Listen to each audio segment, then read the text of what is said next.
Principal मुझे school से suspend करने वाला था, जिससे मेरी फट के 4 हो गई थी और गलती इस रोहित की थी। मैं तुम्हें शुरू से बताता हूँ क्या हुआ था। एक दिन साइंस मैम का पीरियड चल रहा था और मैं अपने बेंच में बैठ के नोट्स लिख रहा था, जैसे एक अच्छे बच्चे को बैठ के करना चाहिए। लेकिन तभी पता नहीं कि रोहित के दिमाग में बहुत ही शैतानी प्रैंक का आइडिया आता है। तो इस प्रैंक में रोहित फेक लेटर्स लिख के बच्चों के ऊपर फेंक रहा था और ये मेरे ऊपर भी एक लेटर फेंकता है जिसपे लिखा होता है, आज रात को तुमसे मिलने सनी लियोनी आएगी 9 बजे। भाई माँ कसम, ये पढ़ के ना मेरा दिमाग खराब हो गया था। और फिर मैंने रोहित को देखा, रोहित ने मुझे देखा। फिर मैं हंसता हूँ और बोलता हूँ ये प्रैंक मैं भी करेगा। फिर मैं एक लेटर लिखता हूँ और अमन की तरफ फेंकता हूँ। और भाई ये अमन इतना पागल है, इसको लगता है मैं इसको पेपर से मार रहा हूँ। भाई पेपर से कोई मर भी सकता है। ओए दादाजी कैच। शिट।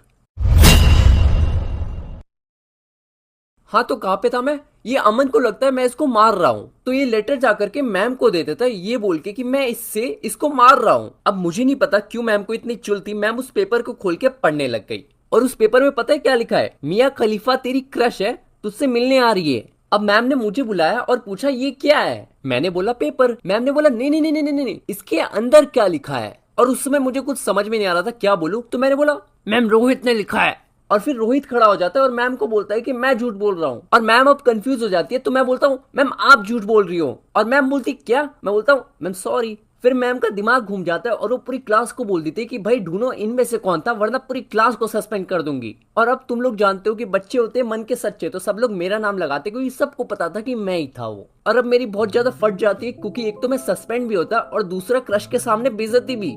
फिर पता नहीं कहां से प्रिंसिपल मैम प्रकट हो जाती है और बोलती है कि भाई असेंबली तक का टाइम है, कल के ढूंढ लो कौन था। अब मैं यही सोचता हूँ कि घर में कल पता चल जाएगा, स्कूल से सस्पेंड हो जाऊंगा। दूसरी तरफ रोहित ऐसे एक्ट कर रहा है जैसे वो मुझे जानता ही नहीं। दिखा दी वही दोस्ती। अब स्कूल की छुट्टी होती है, मैं घर जाता हूँ और पूरे दिन टेंशन में अपने बेड में लेटे हुए रहता हूँ। मैं सो ही नहीं पाता भाई। और रात को ना मैं अपने कुछ क्लासमेट्स को कॉल करता हूँ ये बोलने के लिए कि भाई क्या तुम रोहित का नाम ले सकते हो, भाई मेरी तो फटी पड़ी है। और वो लोग बोलते नहीं। अब मेरे सारे दोस्तों से रिजेक्ट होने के बाद मैं बैठ जाता हूँ और सोचता हूँ अब तो टाइम पास करना पड़ेगा, तो मैं एनिमी देखने लगता हूँ।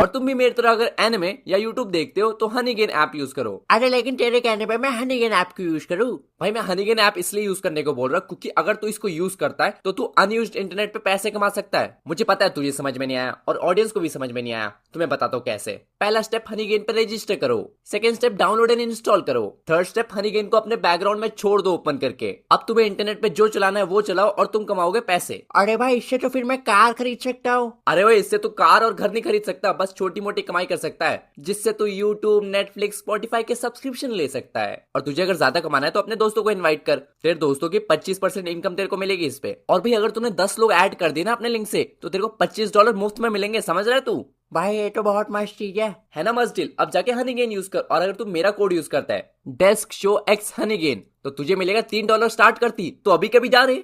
एनिमी देखना खत्म करने के बाद मैं वापस से टेंशन में आ जाता हूँ और सोचने लगता हूँ कि स्कूल में ना गुंडों का अटैक हो जाए, कल स्कूल वालों के ना फट के 4 हो जाए और 4 गुंडों को मार के प्रिया के सामने हीरो बन जाऊं मैं। अच्छा चलो कुछ ज्यादा ही सोच लिया मैंने, लेकिन फ्लड तो आ ही सकता था स्कूल में उस दिन, जिसमें पूरा स्कूल ही बह जाता तो कितना तूफानी हो जाता। खैर इसमें से कुछ भी नहीं हुआ। नेक्स्ट डे मुझे स्कूल जाना पड़ा और मेरी फटके 4 हो रखी थी। मैं समझ ही नहीं पा रहा था मतलब बचूं कैसे। और असेंबली शुरू होने के पहले रोहित मेरे पास आया और रोहित और मेरे बीच में ना बातें चल रही है। मुझे पता नहीं क्यों ऐसा लग रहा था जैसे ये मेरी आखिरी ख्वाहिश पूछने आया है।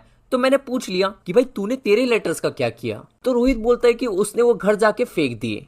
फिर मैंने कहा अच्छा सही है, तू तो बच गया। अब मैं गया। अब असेंबली का टाइम हो जाता है तो हम लोग जाकर के असेंबली की लाइन में खड़े हो जाते हैं और मैं देखता हूँ प्रिंसिपल मैम दूर से आ रही है और वो मेरी तरफ बढ़ते जा रही है, बढ़ते जा रही है, बढ़ते जा रही है। मैं अपनी हिम्मत जोड़ रहा हूँ, वो बढ़ते जा रही है, बढ़ते जा रही है। और मैंने अपनी हिम्मत हार दी, मैं थुथलाने लगा पता नहीं क्यों। और मैंने बोल दिया मैम रोहित ने घर जाके लेटर्स फेंक दिए। क्या? हाँ मैम रोहित ने लेटर जाके घर फेंक दिए। अब मैम रोहित को देखने लगी और रोहित पता नहीं क्यों अब थुथला रहा है। अब ये लोग पूरे डिस्ट्रैक्ट हो चुके हैं और रोहित झूठ नहीं बोल पा रहा, मैम इसके पीछे पड़ गई। मुझे समझ नहीं आ रहा ये क्या हो रहा है और मेरे साथ क्या होने वाला है। फिर मैंने देखा ये लोग रोहित को पकड़ के ले जाने लग गए और स्कूल के नेक्स्ट डे न्यूज आती है कि रोहित सस्पेंड हो गया। नहीं मतलब सही में मैं उस समय सोच रहा था कि रोहित की किस्मत इतनी फुद्दू कैसे हो सकती है कि मेरे जगह वो सस्पेंड हो गया। और भाई ये क्या प्रिंसिपल थोड़ी सी क्रैक है। मैं बच गया पता नहीं कैसे। और सस्पेंशन ओवर होने के बाद रोहित स्कूल आया था और देख के लग रहा था कि भाई घर वालों ने तो एकदम मस्त सुताई करी है।